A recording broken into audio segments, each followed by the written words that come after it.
Via vidéo de conférence s'est tenue ce mardi 18 juillet une session ordinaire des chefs d'État de la Commission du climat du bassin Congo.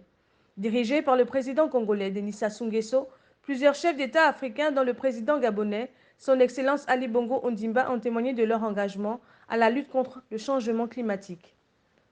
Entre autres, il s'agissait au cours de cette rencontre de mettre en place des stratégies visant à sécuriser l'un des plus grands massifs forestiers, à savoir le bassin Congo-Ogooué.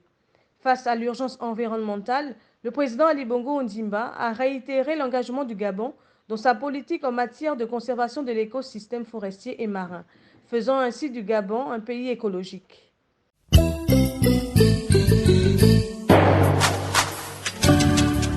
Sur les 27 enregistrés, 20 candidats pour le moment sont éligibles pour la course à la présidentielle.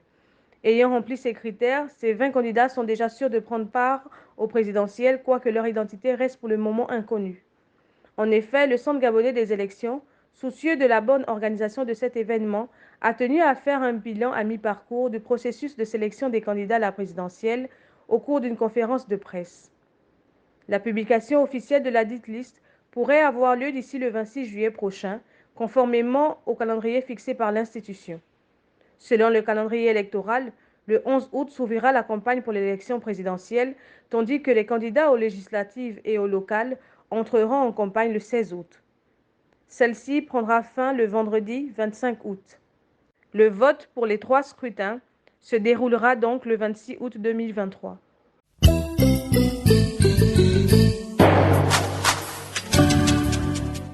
Rentre en vigueur dès le 20 juillet la nouvelle loi mercuriale sur le territoire gabonais. La lutte contre la vie chère, cheval de bataille des plus hautes autorités, en tête desquelles le chef de l'État, qui a instruit le gouvernement à subventionner une gamme de produits plus large, a conduit à la signature de l'arrêté fixant ainsi la nouvelle grille des prix des denrées alimentaires. Cet arrêté vient en appui au pouvoir d'achat des ménages, essoufflé par la hausse des prix continuelle constatée sur le marché.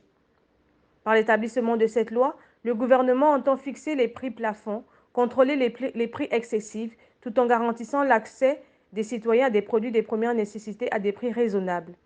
Cette dite loi rentre en vigueur à compter de la date de signature du protocole d'accord entre le gouvernement et les opérateurs économiques.